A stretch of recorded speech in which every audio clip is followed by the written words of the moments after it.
question number 8, that is on page number 63.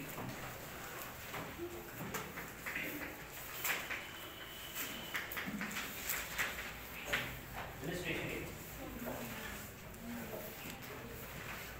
The summarized balance sheet of Naya Gujarat Limited is given below. Overall એક આપણે અહીંયા શું specify કર્યું છે balance sheet અને additional information છે. with the help of this information જે પણ વસ્તુ આપણે ફાઇન્ડ આઉટ કરવાની છે એ આપણે ફાઇન્ડ આઉટ કરશું. ક્લિયર?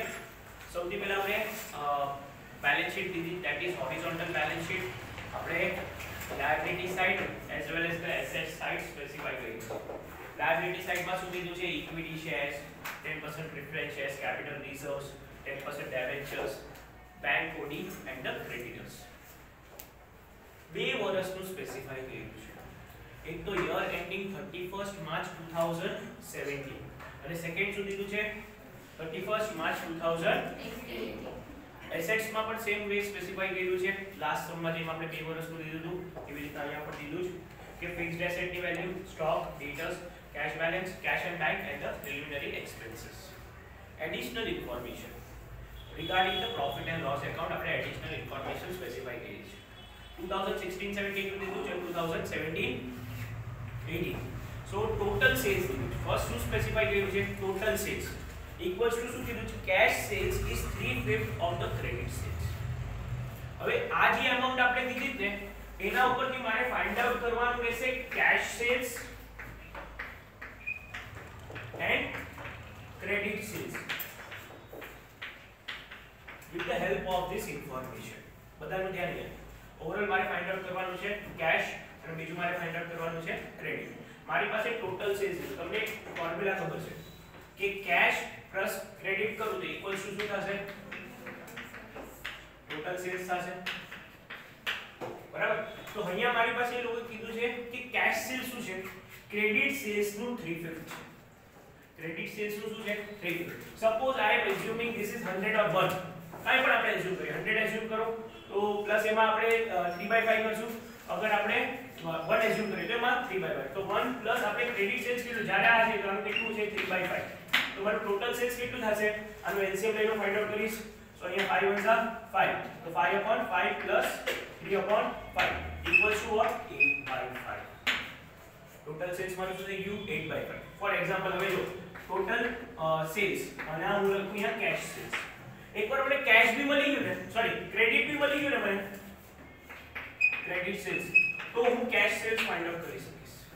કેમ કે અહીંયા મારી પાસે એ લોકોએ સ્પેસિફાઈ કર્યું છે શું? Cash sales is my mistake.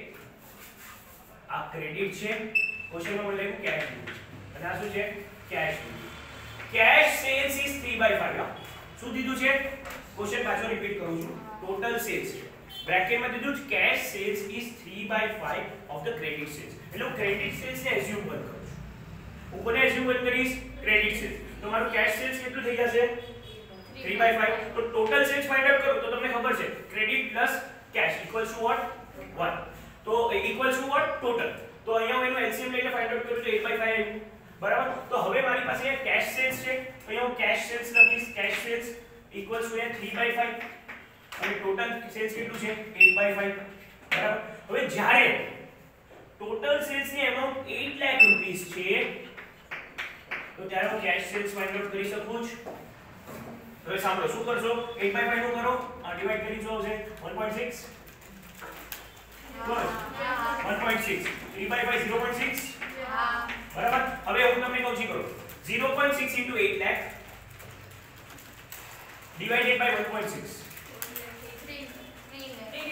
So therefore cash sales equals to what? 3 lakhs. હવે મારે ક્રેડિટ સેલ્સ ફાઇન્ડ આઉટ કરવું તો કરી શકું છું. ટોટલ સેલ્સ કેટલું છે? 5. સોરી ટોટલ કેટલું છે? 8 minus 3 5. તો 5 lakh is my credit sales. Clear? આ ઇન્ફોર્મેશન ક્લિયર? સેમ વે આપણે નેક્સ્ટ યર નો પણ કરી શકીએ છીએ. નેક્સ્ટ યર નો પણ અહીંયા આપણે ખાલી 8 lakh નું શું થઈ જશે?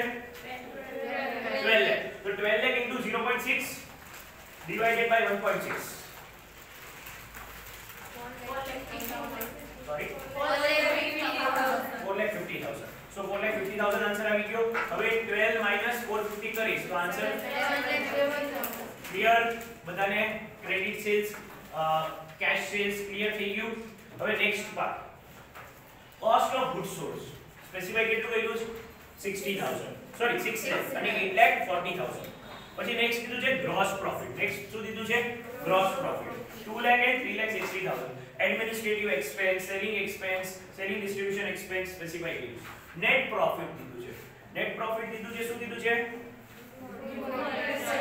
1,20,000 અને 2,40,000. આ શું છે? Earning before interest and tax. કેમ કે બિફોર ટેક્સ અને શું સ્પેસિફાઈ કર્યું છે? ઇન્ટરેસ્ટ સ્પેસિફાઈ કર્યું છે. હવે રેટ ઓફ ટેક્સેશન કેટલું દીધું? 50%. બરાબર. એટલે હવે ફોર એક્ઝામ્પલ આપણે ઇન્ટરેસ્ટ ફાઇન્ડ આઉટ કરીએ, આપણે ટેક્સેશન ફાઇન્ડ આઉટ કરીએ અને પછી નેટ પ્રોફિટ. આપણે આ સમમાં નેટ પ્રોફિટ કીધું હશે ને ફાઇન્ડ આઉટ કરો નેટ પ્રોફિટ રેશિયો, તો આ બધી મગજમારી કરશું, નહીતર આપણે કરશું નહીં. એ હવે આગળ જોઈએ આપણે નેટ પ્રોફિટ તો કીધું જ કે નહીં. ગ્રોસ દીધું હોય તો સારું, તો કરવાની જરૂર નથી. નેટ દીધું હોય તો આપણે બધું નેટ પ્રોફિટ ફાઇન્ડ આઉટ કરવું પડશે with the help of this information. સમજાય છે હું જી કહું છું? પછી સ્ટોક એઝ ઓન 1/4/2000 ના હોવું જોઈએ. આ ઓપનિંગ સ્ટોક 2017 નો હોવો જોઈએ, એટલે એ આપણે કહીએ 16-17 નો. એઝ ઓન 2016 યા करेक्शन करना बोला. फर्स्ट एप्रिल 2016 કેટલો છે? 40,000. કેમ કે જો 2017 નો જે ક્લોઝિંગ આવશે ઈ કેનો થઈ જશે? ઓવરઓલ આપણે 31 માર્ચ 2017 છે ઈ ફર્સ્ટ એપ્રિલ નો શું થઈ જશે? ઓપનિંગ. એટલે આ જે ઇન્ફોર્મેશન ઈ કેની છે? 2016 માં જે ઓપનિંગ આવે ને એનું ઇન્ફોર્મેશન આપણે સ્પેસિફાઈ કર્યું. ક્યાંય ઇન કેસ આપણે એવરેજ ફાઇન્ડ આઉટ કરવાનું આવે તો આ હેલ્પફુલ થશે, નહીતર હેલ્પફુલ થશે નહીં. Next page. Find the above information, calculate the ratio for both the years and give your brief opinion. આપણે કમ્પેરિઝન પોઈન્ટ ઓફ વ્યૂ બાજુ કરવાનું, કયું ફેવરેબલ છે કયું નથી, સ્ટેટમેન્ટ સ્પેસિફાઈ કરવાના, 2 વર્ષના ફાઇન્ડ આઉટ કરો, આન્સર લખવાનો છે. હવે અહીંયા આપણે સ્પેસિફાઈ કર્યું એનપી રેશિયો, નેટ પ્રોફિટ. એટલે આપણે સૌથી પહેલા જે કહેતા હતા રિક્વાયર્ડ છે, હવે આપણે ઇન્ફોર્મેશનના હેલ્પથી આપણે ફાઇન્ડ આઉટ કરશું કે નેટ પ્રોફિટ શું છે. હવે મારે નેટ પ્રોફિટ ફાઇન્ડ આઉટ કરવો છે. સાંભળજો, મારે શું ફાઇન્ડ આઉટ કરવો છે? Net profit. આપણે P&L બનાવી લઈએ. P&L બનાવીએ છીએ. ગ્રોસ પ્રોફિટ દીધો છે ક્વેશ્ચનમાં. કેટલો દીધો? કેટલો દીધો? 2 લાખ અને 3 લાખ 60,000. આ કેનો બનાવું છું? આ 2016-17 2017. ક્લિયર? હવે નેક્સ્ટ શું ઇન્ફોર્મેશન દીધી છે એમાં એડિશનલ માં? શું દીધું છે? જો કોસ્ટ ઓફ ગુડ્સ સોલ્ડ આવશે નહીં, ટોટલ સેલ્સ પણ નહીં આવે, એડમિનિસ્ટ્રેટિવ એક્સપેન્સ આવશે. હા. કેટલો આવશે? 2 administrative and selling distribution expense કેટલો છે? 80,000 અને 1,20,000. અહીંયા સુધી ક્લિયર બધાને? હવે નેક્સ્ટ પાર્ટ. હવે આપણે અહીંયા લોકો શું સ્પેસિફાઈ કર્યું છે? નેટ પ્રોફિટ બિફોર ટેક્સ દીધું છે. આપણે ઈ તો નથી જોતું, ઈ તો આપણી પાસે ઓલરેડી છે. આપણે રિક્વાયર્ડ શું છે કે નેટ પ્રોફિટ આફ્ટર ટેક્સ. સો સૌથી પહેલા કે બેલેન્સ શીટમાં આવી જાવ. આવી ગયા બેલેન્સ શીટમાં. પ્રિફરન્સ શેર્સ દીધું છે. પ્રિફરન્સ શેર્સ નું કેટલું કીધું છે એ લોકો? ઇન્ટરેસ્ટ કેટલું દીધું છે? 10%. તો ઓવરઓલ આપણે ઈ પ્રિફરન્સ શેરની જે વાત કરીએ ઈ ડિવિડન્ડ માં આવે. પ્રિફરન્સ શેર હોલ્ડરને શું મળે?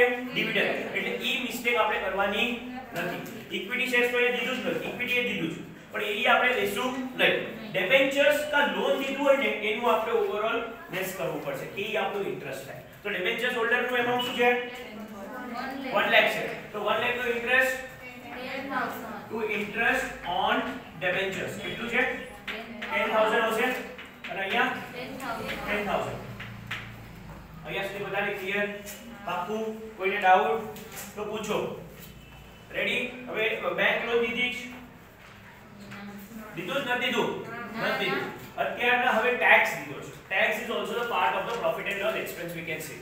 કેટલો કીધો છે? 50%. 50% કેનો આપણે સ્પેસિફાઈ કરવાનું કીધું છે? કેનો આપણે 50% ફાઇન્ડ આઉટ કરશું? Net profit. જો અહીંયા લોકો શું કીધું છે? Net profit interest and tax. Tax rate આપણે જે ફાઇન્ડ આઉટ કરીએ છીએ એ 50% આપણે સ્પેસિફાઈ કર્યો છે. તો ફોર એક્ઝામ્પલ હવે આનું હું પહેલા ફાઇન્ડ આઉટ કરું તો 360 220 છે, 2 લાખ છે, રાઈટ? એટલે 20 છે કેટલું છે? 2 2 લાખ છે તો 2 લાખ માઈનસ 80 કરો કેટલું થાય 120 માઈનસ 10 બરાબર અત્યારે તમારો ઇન્ટરેસ્ટ પે કરી દીધું ત્યાં સુધી મારું પ્રોફિટ બિફોર ટેક્સ છે this is what my profit before tax હવે 1,10,000 નું 50% કેટલું આવશે તો અહીંયા શું લખીશ ટુ ટેક્સ કેટલું છે 55 હવે સેમ વે 360 માઈનસ 120 240 240 માઈનસ 10 કેટલું 230 નું 50% તો 1,15,000 સો અહીંયા આપણે સ્પેસિફાઈ કર્યું છે હવે આપણે કરીએ એને નેટ પ્રોફિટ આપણે ફાઇન્ડ આઉટ કરી શકીએ છીએ એનપી કેટલું આવશે કેટલું આવશે અહીંયા 55 આવશે સોરી અહીંયા 55 આવશે અને અહીંયા 1 લાખ અને ટોટલ અહીંયા થઈ જશે 2 લાખ અને 360 2 લાખ અને 360 હવે આ વસ્તુ આપણે પ્રોફિટ એન્ડ લોસ બનાવી દીધી તમારા સમય લોકોએ તમને પ્રોપરલી એમાંથી જે એક એક વસ્તુ આપણે માઈનસ કરીએ છીએ જેમ તમે ઓવરઓલ કોસ્ટ એકાઉન્ટમાં બધું એક એક વસ્તુ લેસ કરતા એવી રીતના પણ તમે ફાઇન્ડ આઉટ કરીને લખી શકો છો ઇટ્સ અપ ટુ યુ કે કેવી રીતના તમારે સોલ્વ કરવું છે ક્લિયર સો હવે મને મળી ગયું જે મને રિક્વાયર્ડ હતું નેટ પ્રોફિટ હવે નેટ પ્રોફિટમાં આપણે વેલ્યુ સબસ્ટિટ્યુટ કરીને આપણે આન્સર મળી શકે છે તો આપણી પાસે નેટ પ્રોફિટનો ફોર્મ્યુલા છે શું છે નેટ પ્રોફિટ અહીંયા એમાઉન્ટ ઇઝ 55 બરાબર પછી અપોન શું કીધું છે સેલ્સ ની વેલ્યુ ઇન્ટુ 100 આન્સર 6.875 હવે second year 1,50,000 upon 12 lakh into 100 answer is 9.6 હવે આપણે શું છે 2017 18 નો એડવર્સ છે કે શું છે ફેવરેબલ છે એટલે કમ્પેરીઝન કરીએ તો એ આપણે હેલ્પફુલ થાય છે ઇન્ક્રીઝ થાય છે second rate on return on capital employed દીધું છે આપણે વેલ્યુ શું સ્પેસિફાઈ કરી છે એ લોકોએ earning before tax interest and tax specify જ કરી ક્વેશ્ચનમાં વેલ્યુ કેટલી છે 1 લાખ કેટલું કીધું છે 1,20,000 અપોન શું આવશે એમાં કેપિટલ એમ્પ્લોયડ માં કઈ કઈ વસ્તુ આવશે ઇક્વિટી રિઝર્વ સરપ્લસ પછી લોંગ ટર્મ ડેટ્સ હોય માઈનસ પ્રી એક્સપેન્सेस પ્રિલિમિનરી એક્સપેન્सेस કા ફિક્ટિશિયસ તમે કયો તો વેલ્યુઝ આપણે લેસ કરશું તો 2 + 1 કેટલું થાય છે 3 + 120 420 + 10 કેટલું થાય છે 520 minus 20 5 લાખ તો મારું કેપિટલ એમ્પ્લોયડ કેટલું થઈ ગયું 5 સેમ વે નેક્સ્ટ યર નું પણ કેપિટલ એમ્પ્લોયડ આપણે ફાઇન્ડ આઉટ કરવાનું છે તો હવે વેલ્યુ ફાઇન્ડ આઉટ કરીને કે અર્નિંગ બિફોર ટેક્સ ની 120 upon 5 into 100 और इसी करो બધા ચલો 24% હવે next 240 upon 6 answer is 40%. which one is better કયું બેટર છે 2018 so 2018 point of view it is a favorable it is increasing next part current ratio no formula current assets માં ઓવરઓલ ફિક્સ્ડ એસેટ્સ આવશે ને ના નહીં આવે અચ્છા તો ફિક્સ્ડ લાયબિલિટીઝ આવશે લોંગ ટર્મ લાયબિલિટીઝ આવશે ના કરંટ લાયબિલિટીઝ તો કરંટ એસેટ્સ માં આપણી પાસે એમાઉન્ટ અવેલેબલ છે સ્ટોક આવશે ડેટર્સ કેશ બેંક અને પ્રી એક્સપેન્સ આવશે તો આને એડ કરો એટલે 60 + 70 130 130 + 20 150 અને આપણી પાસે કરંટ લાયબિલિટી ની વાત કરો તેમાં બેંક ઓડી અને ક્રેડિટર્સ બેંક ઓડી ની વેલ્યુ 60 + 40 150 upon 1 શું આવશે 1.5 સેમ વે નેક્સ્ટ નું કરી શકો છો આ કે ના ઓકે નેક્સ્ટ રેશિયો આપણે ફાઇન્ડ આઉટ કરવાનું proprietary ratio on the basis of total liability આપણે શું કીધું છે ટોટલ લાયબિલિટી ની આપણે વાત કરીએ છીએ એટલે ઓનર્સ ફંડ અપોન શું થઈ જશે બધી લાયબિલિટી ટોટલ એટલે એમાં આપણે કરંટ ની પણ વાત કરીએ ઈ પણ આવી જાય પ્રિલિમિનરી ને ખાલી ડિડક્ટ કરી નાખવાનું ક્લિયર તો ઈ પણ આપણે ઓલરેડી એવા ફોર્મ્યુલાસ વાળા સમ કરી દીધા છે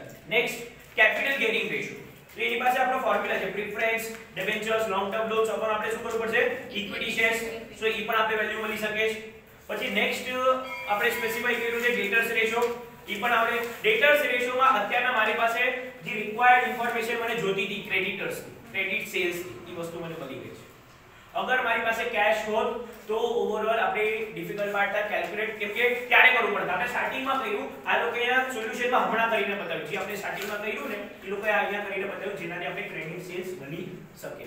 ક્લિયર એવરીવન? જો ઈ જે અમાઉન્ટ આવે છે આપણે કેશ સેલ્સ 3 લાખ આવ્યું અને આપણે 450 આવ્યું હતું. તો ક્રેડિટ ની વાત કરીએ તો 5 અને 750 આન્સર એ લોકોએ સ્પેસિફાઈ કર્યો છે. પછી એનાથી આપણે ફાઇન્ડ આઉટ કરી શકીએ છીએ નંબર ઓફ ડેઝ કેટલા દીધા છે, 300 દીધા છે ને? હા 300 દીધા છે. તો હવે તમે શું ફાઇન્ડ આઉટ ફોર્મ્યુલા શું લેશો મને કહો. ડેટર્સ પ્લસ બિલ્સ રિસીવેબલ. ડેટર્સ ની અમાઉન્ટ કેટલું છે? 70000. બિલ્સ રિસીવેબલ છે ના, તો 70 અપોન આપણે અત્યારના સેલ્સ કેટલો કર્યો, credit 5, 70 upon 5 lakh into 360 300 sorry 42 days બરાબર. અને અહીંયા એ લોકોએ કીધું એવરેજ કરીને ફાઇન્ડ આઉટ કરો તો પણ તમારી ઈચ્છા. મેં બે ફોર્મ્યુલા તમને એક્સપ્લેન કરી દીધા છે. Next is stock ratio. સ્ટોકમાંથી કોસ્ટ ઓફ સેલ્સ કેટલો છે અને એવરેજ સ્ટોક કેટલું સ્પેસિફાઈ કર્યું. તો કોસ્ટ ઓફ સેલ્સ આપણે ક્વેશ્ચનમાં સ્પેસિફાઈ કરવાનો, જીપી માંથી માઈનસ કરીને કઈ મતલબ નથી. કોસ્ટ ઓફ સેલ્સ ક્વેશ્ચનમાં શું દીધો છે? 6 લાખ દીધા છે. તો 6 લાખ અપોન એવરેજ સ્ટોક આપણે ફાઇન્ડ આઉટ કરી. અહીંયા જો ઓલું 40000 દીધું ને ક્વેશ્ચનમાં, એ અહીંયા યુઝ થશે ઓપનિંગમાં, કેમ કે આપણે એવરેજમાં ફાઇન્ડ આઉટ કરીએ ને opening plus closing divided by 2. તો ઓપનિંગ ઇઝ 40, ક્લોઝિંગ કેટલો છે એનો 60, એટલે 40 plus 60 1 lakh. 1 lakh divided by 2 50000. તો અહીંયા હું લખી શકું છું સેમ વે 17 18 નો પણ ફાઇન્ડ આઉટ કરી શકું છું. 17 18 માં ઓવરઓલ 16 17 નો જે ક્લોઝિંગ એ ઓપનિંગ થઈ જશે અને ક્લોઝિંગ તો સ્પેસિફાઈ કર્યો છે. Clear everyone? એ ખાલી બધા મોઢું હલાવો. હા સમજાય છે? હા. નેક્સ્ટ સ્ટોક રેશિયો થઈ ગયો. હવે fixed asset to sales ratio. Next શું કીધું છે? Fixed asset to sales. એમાં ઓવરઓલ તમે સ્પેસિફાઈ, જો એક સમમાં આપણે ફોર્મ્યુલા લીધો તો આપણે શું ફોર્મ્યુલા લીધો? ફિક્સ્ડ અપોન સેલ્સ લીધો તો. અહીંયા લોકોએ સેલ્સ અપોન ફિક્સ્ડ એસેટ. તો તમે જે પણ ફોર્મ્યુલા લો એમાં વાંધો નથી, કેમ કે આ ફોર્મ્યુલા તમે જ ડિરાઇવ કરો છો. સો એટલે તમે ફિક્સ્ડ એસેટ અપોન સેલ્સ લેશો તો એના રિલેટેડ આન્સર મળશે, અને સેલ્સ અપોન ફિક્સ્ડ એસેટ્સ લેશો તો એના રિલેટેડ. પણ બેમાં એકમાં તમે 2016 17 માં ફિક્સ્ડ એસેટ અપોન સેલ્સ લો, એકમાં સેલ્સ અપોન ફિક્સ્ડ એસેટ, એમ લે. બે સિમિલર લેવાનું. અહીંયા ફિક્સ્ડ એસેટ અપોન સેલ્સ લ્યો તો અહીંયા પણ ઈ જ, અહીંયા સેલ્સ અપોન ફિક્સ્ડ એસેટ લ્યો તો અહીંયા પણ ઈ જ. એવી રીતના તમને આન્સર મળશે. Clear everyone? કોઈને ડાઉટ? પાક્કું? ચલો સોલ્વ કરી લ્યો અને બધામાં કમેન્ટ કરવાનું. જો 9 10 શું દીધો છે આપણે 9th માં? Asset turnover ratio. Asset turnover નો ફોર્મ્યુલા શું છે? શું છે? Sales upon total sales. બરાબર. તો ટોટલ સેલ્સ માં તમારી ફિક્ટિશિયસ તમારે શું કરવાનું? લેસ. સો એમાંથી મને આન્સર મળી શકે છે? યસ ઓર નો? અને લિક્વિડ રેશિયો માં શું થઈ જશે? સ્ટોક ઓછો થઈ જશે. અને બીજું શું ઓછું થઈ જશે? Bank holding. તેને લેસ કરીને ઈ પણ મને આન્સર મળી શકે છે. કમ્પેરિઝન ટેબ્યુલર ફોર્મમાં કરશો તો સારું રહેશે, અને હરેક સમ પછી કરો એટલે હરેક એડજસ્ટમેન્ટ પછી કરશો તો પણ ચાલશે. બટ હું તમને એમ સજેસ્ટ કરીશ કે ઓવરઓલ આખો સમ સોલ્વ કરી લ્યો, અને જેમ આપણે આઇડિયલ ફોર્મ છે એવી રીતે કમ્પેર કરીને એડવર્સ વેરિયેબલ લખો તો તમારી ઈચ્છા. ક્લિયર? કોઈને કઈ ડાઉટ કરી આ સમમાં? છે કોઈને? પાક્કું? Okay, solve this sum.